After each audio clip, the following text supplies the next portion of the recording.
तो वर कर. चला रोल.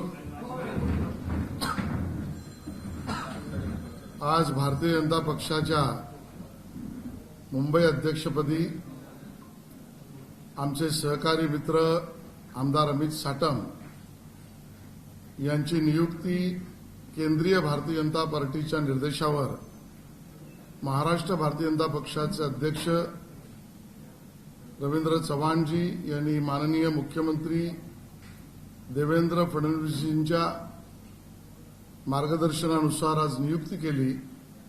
त्यांचं मी मनापासून अभिनंदन करतो. माझं तर मत आहे की मुंबई भारतीय जनता पार्टीमध्ये एक नवीन अध्याय या निमित्ताने सुरू झाला आहे. अमित साटमजी हे नगरसेवक, आमदार या सर्व पदांवर काम करून चुकलेले आहेत. भारतीय जनता पक्षाचं तळागाळातल्या कार्यकर्त्यांबरोबर कार्यकर्ता म्हणून काम करणं, ते युवा मोर्चा मुंबई अध्यक्ष, जिल्हाध्यक्ष आणि माझ्याबरोबर बराच काळ सरचिटणीस मुंबईचे म्हणून सुद्धा त्यांनी काम केलंय. त्यामुळे संघटनेच्या कामाचा एक प्रदीर्घ अनुभव असलेला एक सहकारी आज अध्यक्ष होतोय, याचा मला खूप आनंद आहे. मूळ कोकणातली नाळ असलेला आणि मुंबईकर या विषयावर संघर्ष करणारा असा एक धाडसी कर्तृत्ववान नेता आज मुंबई भारतीय जनता पक्षाचा अध्यक्ष झालाय. आणि ज्याचा उल्लेख मी या ठिकाणी केला की नवीन अध्याय तो यासाठी केला की नागरी चळवळीमध्ये, सिव्हिक इश्यूजमध्ये या नागरी चळवळीतनं उदयोन्मुख झालेलं नेतृत्व अमित साटम यांचं आहे. आणि म्हणून मुंबईकरांच्या नागरिक समस्यांचा पूर्ण अभ्यास, आक्रमकता आणि मांडणी या तिन्ही गोष्टी अमित साटमजी यांच्या स्वभाव वैशिष्ट्याचा भाग आहे. आणि म्हणून त्यांची ही कारकीर्द यशस्वीच होईल आणि त्यांना मनापासून त्या ठिकाणी आम्ही सगळ्यांनी शुभेच्छा त्या ठिकाणी दिलेल्या आहेत. निवडणुकीच्या तोंडावरती तुम्हाला बाजूला केलं आणि त्यामुळे भाजपमध्ये गोंधळ सुरू आहे असं संजय राऊतांनी आता म्हटलंय की भाजपमध्ये काहीतरी गोंधळ सुरू आहे. संजय राऊत यांनी पहिलं त्यांच्या महाविकास आघाडीत जो सावळा गोंधळ चालू आहे तो पहिला बघावा, मग दुसऱ्याच्या गोंधळाकडे बघा. स्वतःच्या घरात सावळा गोंधळ आणि दुसऱ्याच्या घरात बघण्याची भूमिका ही त्यांची भूमिका आहे. सामनाच्या अग्रलेखातून देखील वारंवार मतदान चोरीवर संदर्भात बोललं जातं. लाडक्या बहिणीच्या संदर्भात सक्षमीकरण करा, कुठेतरी लाडक्या बहिणीच्या नावाने मी मागेही म्हटलंय, महाराष्ट्रातल्या जनतेने आपला निर्णय खूप स्पष्ट दिलेला आहे. ज्या पद्धतीने मतदान आणि समर्थन महायुतीच्या बाजूने माननीय मोदीजींच्या नेतृत्वात, माननीय अमितभाईंच्या योजनेत आणि माननीय देवेंद्रजी, एकनाथ शिंदेजी, अजितदादा पवार यांच्या प्रचारात आणि नेतृत्वामुळे जो विजय मिळाला आहे तो विरोधी पक्ष पचवू शकत नाहीत. आणि त्यामुळे हा कौल महाराष्ट्रातल्या जनतेचा आहे. हा कौल महाराष्ट्रातल्या जनतेने निवडून दिलेल्या आमदार आणि सरकारच्या बाजूने आहे. जे या कौल आणि मतदानाच्या विरोधात बोलतायत आणि त्या विरोधात, कौल आणि मतदानाच्या विरोधात मांडणी करताना मतचोरी म्हणतायत, ते मतचोरीबद्दल बोलत नसून महाराष्ट्रातल्या जनतेशी हरामखोरी करतात असं माझं म्हणणं आहे. आणि म्हणून ही महाराष्ट्रातल्या जनतेशी हरामखोरी काँग्रेस, उबाटा सेना, त्यांचे अगलबगलचे पक्ष करतायत. महाराष्ट्र यांना कधी माफ करणार नाही. कारण जनतेचा कौल आणि आशीर्वाद याच्यावर प्रश्नचिन्ह उभा करणं म्हणजे महाराष्ट्रातल्या नागरिकांवर प्रश्न उपस्थित करणं आहे, त्यांच्या मतदानावर प्रश्न उपस्थित करणं आहे. आणि त्यामुळे मी थेट म्हणतो, ही महाराष्ट्राची हरामखोरी या पक्षांनी सुरू केलेली आहे. सर, याच आरोपांची राज ठाकरेंनी सुद्धा निवडली. त्यांचं देखील तेच म्हणणं आहे की 10 ते 12 वर्षामध्ये मतचोरीचे अनेक प्रकार घडले. जर घोटाळे समोर आले तर मोठं सत्य. नाही, मी राज ठाकरेंच्या विधानावर मी एवढंच म्हणेन, मग काय अमित ठाकरेंची मतं महेश सावंतने चोरी केली? कोणी कोणाची मतं चोरी केली? उत्तर द्यावं ना त्यांनी. अमित ठाकरेंच्या मतांची चोरी महेश सावंतने केली आणि तो कोणतरी मुंबईचा अध्यक्ष आहे मनसेचा त्याच्या मतांची चोरी का आदित्य ठाकरेंनी केली? आपलं येईल ते बोलायचं. मग याचं उत्तर तरी पहिलं द्या की तो वरळीतला कोणतरी मुंबईचा त्यांचा अध्यक्ष त्याच्या मतांची चोरी आणि अमित ठाकरेंच्या मतांची चोरी कोणी केली? नगर विकास विभागाच्या अधिकाऱ्यांना मुख्यमंत्र्यांनी सूचना दिली आहे की ज्या केंद्रातल्या योजना येतात त्या योजनांचे पैसे वेळेत वापरत मग ते योजना ज्या आहेत ते योग्य पद्धतीने हँडल करा. परंतु विरोधक असं म्हणतात की कारणीभूत शिंदेचा जे नगर विकास खाता आहे त्यांना मुख्यमंत्री कुठेतरी टार्गेट करतात. मुख्यमंत्री नगर विकास बघा, विरोधी पक्षाच्या हातात काही मुद्दे नाही. विरोधी पक्षाला जनतेचं समर्थन नाही. मग काहीतरी मीडियासमोर बोललं पाहिजे म्हणून उसळ आणि कुसळ काढण्याचा प्रकार आहे. ज्या वेळेला माननीय मुख्यमंत्री, माननीय उपमुख्यमंत्री एकनाथजी किंवा अजितदादा हे सगळे आपापल्या विभागाचा आढावा घेतात, त्यात सूचना करतात. यामध्ये कोण कोणाला टार्गेट करणे हे काय महाविकास आघाडी आहे का? की उद्धव ठाकरेजी मुख्यमंत्री असताना त्यांच्याकडे जाणारी फाईल राष्ट्रवादी काँग्रेसच्या शरद पवार आताच्या गटाला कधी परत मिळतच नव्हती. ते महाविकास आघाडीत होतं, महायुतीत नाही. संजय शिरसाटांनी असं म्हणलंय की तुम्ही डीजे वाजवू नका, मायागावाचे मोठे बँड लावा, माझी बॅग उघडीच आहे. नाही, मी ते वाक्य ऐकलं नाही त्यामुळे मी प्रतिक्रिया देऊ शकत नाही. मद्यविक्रीच्या बाबतीत 20% प्रमाणे हे राष्ट्रवादी दृष्ट्याच संबंधित लोकांना किंवा त्यांच्या नातेवाईकांना दिले गेले आहेत. कशा पद्धतीनं तुम्ही पाहता? याची संपूर्ण माहिती घेऊन मला बोलताय. सर, प्रभाग रचना आहे ती नव्याने जाहीर झालेली आहे. त्या मात्र प्रभाग रचनेवर आहे की प्रश्नचिन्ह देखील आहे ते उपस्थित केले जाते. नाही, मला वाटतं ज्यांना निवडणुकीत पराभवाची पूर्ण शाश्वती आहे त्यांच्या मनामध्ये शंका कुशंका या सतत चालू राहणार. कधी ईव्हीएमवर बोलतील, कधी प्रश्नचिन्ह ईव्हीएम बरोबर वोटिंग पॅटर्नवर करतील, कधी प्रश्नचिन्ह त्या ठिकाणी मतदार यादीवर करतील, कधी प्रश्नचिन्ह त्या ठिकाणी निवडणूक आयोगावर करतील, आता प्रभाग समितीवर करतायत. आणि त्यामुळे उद्याच्या पराभवाला आजच काहीतरी कारणाचं बीजारोपण करण्याचा प्रकार आहे. आणि मग घोषणा कशाला करता? माझं तर थेट आव्हान आहे उभाटा सेनेला आणि त्याच्याबरोबर जे कोणी येत असतील त्यांना. मुंबईत आमचीच सत्ता, आम्हीच ब्रँड. मग आता रडगाण्याचा बँड का वाजवत आहे? असेल हिंमत तर या समोर. आणि माझं तर आव्हान आहे, आता अमित साटम यांच्या नेतृत्वामध्ये आम्ही नियोजन जे माझ्या नेतृत्वात केलं होतं त्याच्याही पुढे जाणार आहोत. आणि त्यामुळे हिंमत असेल तर त्यांनी एकटं लढून दाखवावं. उभाटा सेनेला असं वाटत असेल की मुंबई आमचीच आणि मुंबईत आम्हीच, हा गैरसमज आमच्यासाठी त्यांच्यासाठी समज, तर हिंमत असेल तर एकटं लढून दाखवावं. आणि अगलबगलचे जे भाऊबंदकी करतायत या आम्हीची, त्या सगळ्यांना सुद्धा सवाल आहे की हिंमत असेल तर एकटं निवडणूक लढून दाखवा. विरोधकांसोबत आता भाजपचे नेते सुद्धा प्रभाग रचनेवरती कुठेतरी आक्षेप घेत आहेत. गणेश नाईकांनी म्हटलंय की मुद्दाम जाणीवपूर्वक नवी मुंबईमध्ये यातली कुठलीही महायुतीतली चर्चा नाही. नवी मुंबईतल्या कार्यकर्त्यांच्या मनात काही प्रश्न असतील तर त्यांनी प्रश्न मांडणं, याचा अर्थ या व्यवस्थेच्या विरोधात बोलला असं न मानता त्यांनी आपला प्रश्न मांडलाय, एवढाच मुद्दा आहे. राज ठाकरेंनी कार्यकर्त्यांच्या बैठकीत मध्यंतरी महापालिका निवडणुकांना असं म्हटलं होतं की मुंबईत ताकद फक्त मनसेची आणि शिवसेना युतीची, या पक्षाचे भाजप आणि शिंदे यांची चुकी नाहीये, सत्ता आणि पैसा असल्यामुळे कार्यकर्ते त्यांच्यासोबत आहेत असं त्यांनी जाहीर केलं. बीएसटीच्या निवडणुकीच्या पतपेढीचा रिझल्ट त्यांना मी पाठवतो, त्याची एक फ्रेम करून पाठवतो. त्यांनी ती ठेवावी आपल्या कार्यालयात. आणि बरोबरीने एक निवडणुकीचं चिन्ह ह्या कोणाकोही पक्षाला, मी त्यांच्याबद्दल म्हणत नाही, सगळ्यांनाच हवा असेल तर एक चित्र भोपळा म्हणून त्यांच्याकडे पाठवतो, तो त्यांनी ठेवा. एक मिनिट, मराठी मुलं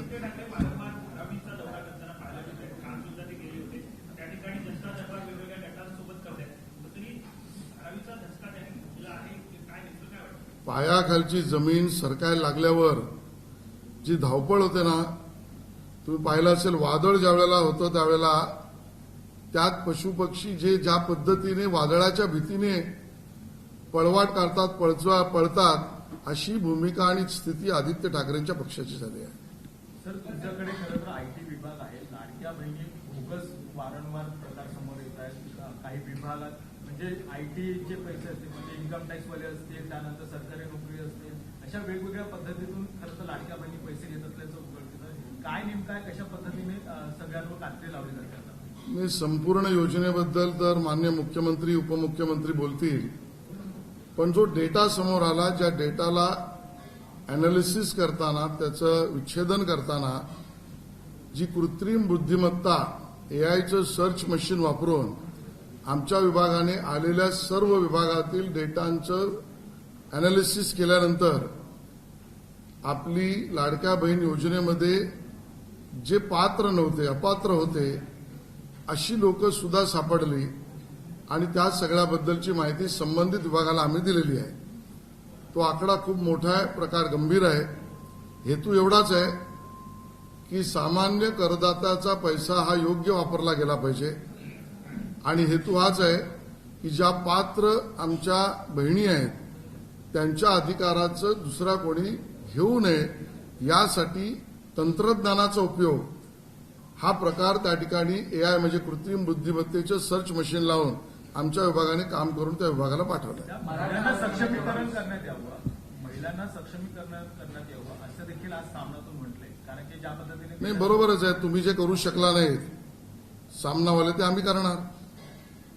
आणि म्हणून जे उद्धवजी मुख्यमंत्री असताना त्यांना जमलं नाही, जमूच शकत नाही, ते काम आम्ही करतोय. याच्यावरच सामनाचा अग्रलेखातनं नकळतपणे त्यांनी एन्डॉर्समेंट केलेली आहे. मराठा आरक्षणाच्या बाबतीत महेंद्रजी पाटील 29 तारखेला मुंबईत येण्याचा त्याचा निर्धार केलेला आहे. त्यांची आज बैठक सुद्धा होते. सातत्यानं सरकारकडनं सुद्धा त्यांना समजावून सांगितलं जाते. गणपतीचा सगळा सण आहे. सरकार म्हणून तुम्ही काय आवाहन कराल, कारण का आज बैठक सुद्धा होते? आपल्या मागण्या मांडणं यात काहीच गैर नाही. लोकशाही पद्धतीने आंदोलन करणं याला विरोध कोणी करण्याचं कारणच नाही. आपल्या मागण्यांसाठी आक्रमक कायद्याच्या चौकटीत होणं याचं स्वागतच आहे. आणि म्हणून मराठा समाजाच्या मागण्या, मराठा समाजाला आवश्यक असलेले निर्णय या बाबतीत सरकार सकारात्मक आहे आणि सरकारचे निर्णय सकारात्मकच राहतील. पुन्हा एकदा त्यांनी मुख्यमंत्र्यांबद्दल अपशब्द वापरले आहेत सगळे जरांगे पाटील. माननीय मुख्यमंत्रीच बरेच वेळा या विषयावर बोललेत की मला काही बोललं तरी चालेल, पण महाराष्ट्राच्या हिताच्या भूमिकेवर मात्र कोणी प्रश्न निर्माण करू नये. मला वाटतं मुख्यमंत्री पदावर बसलेल्या देवेंद्रजींचं हे वाक्य त्यांचं कर्तृत्व, दातृत्व आणि मनाचा मोठेपणा स्पष्ट करतं. आज हमारे सबके लिए बहुत आनंद का दिवस है. मुंबई भारतीय जनता पार्टी के अध्यक्ष इस नाते मेरे सहकारी मित्र अमित साटम जी, इनकी नियुक्ति आज केंद्रीय भारतीय जनता पार्टी के अध्यक्ष माननीय नड्डा जी के निर्देशानुसार, माननीय मुख्यमंत्री देवेंद्र जी के मार्गदर्शनानुसार हमारे प्रदेश के अध्यक्ष रविंद्र चौहान जी ने नियुक्ति की है. मुंबई भारतीय जनता पार्टी में एक नया अध्याय अभी जुड़ गया है. अमित साटम जी का नेतृत्व ये बहुत साहसी, संवेदनशील और सकारात्मक इस प्रकार का नेतृत्व रहा है. भारतीय जनता पार्टी में बहुत ही ग्रासरूट लेवल से जिन्होंने अपने काम की शुरुआत की, युवा मोर्चा का अध्यक्ष पद हो, जिला अध्यक्ष पद हो, और मेरे साथ महामंत्री इस नाते बड़ी समय से वो कार्यरत है. मैं उनके क्षमताओं से अवगत भी हूं और इसके लिए विशेष रूप से जिसका उल्लेख मैंने किया कि नया अध्याय जुड़ गया है, इसके लिए मैंने किया. कोकण से और कोकण के सुपुत्र रहे और मुंबई के समस्याओं के बारे में पूरी जानकारी रखने वाले, और सबसे महत्वपूर्ण बात नागरी सुविधा यानी सिविक इश्यूज पर जिनका नेतृत्व उभर कर आया, ऐसे अभ्यासु और आक्रामक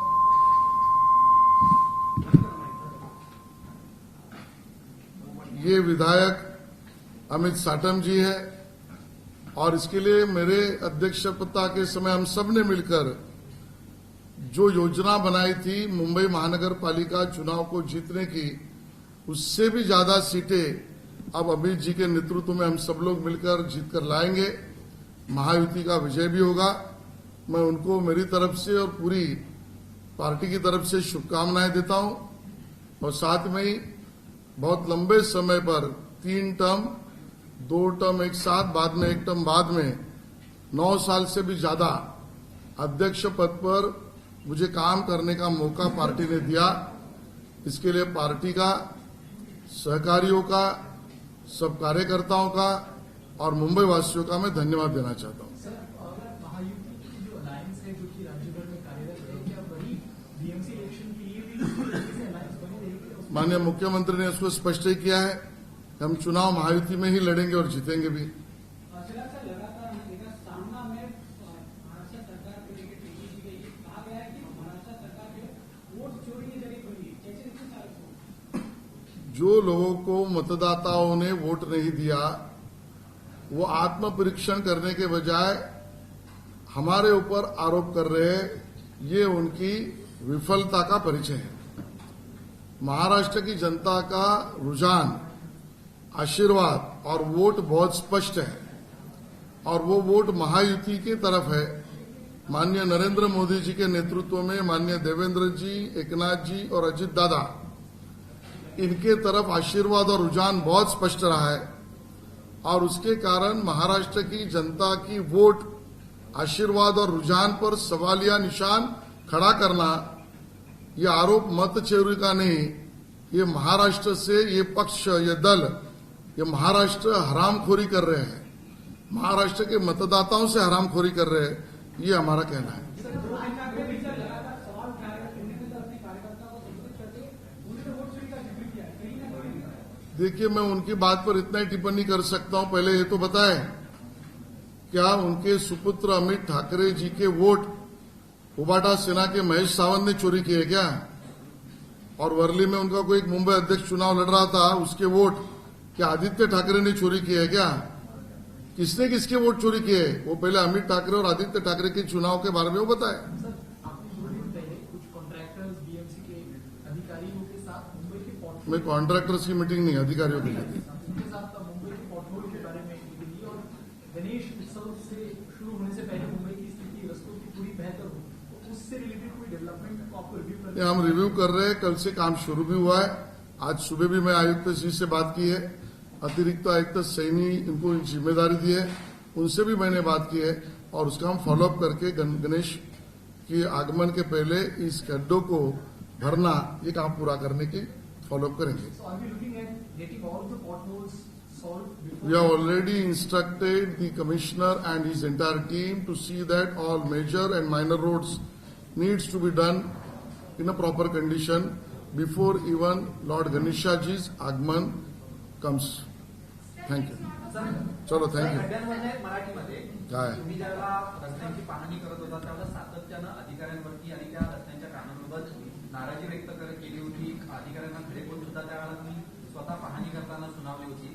आता ज्या पद्धतीनं हे मुंबई चित्र निर्माण झालंय, कुठेतरी कामामध्ये कामचुकारपणा झालाय, त्याचंच हे फलित आहे का?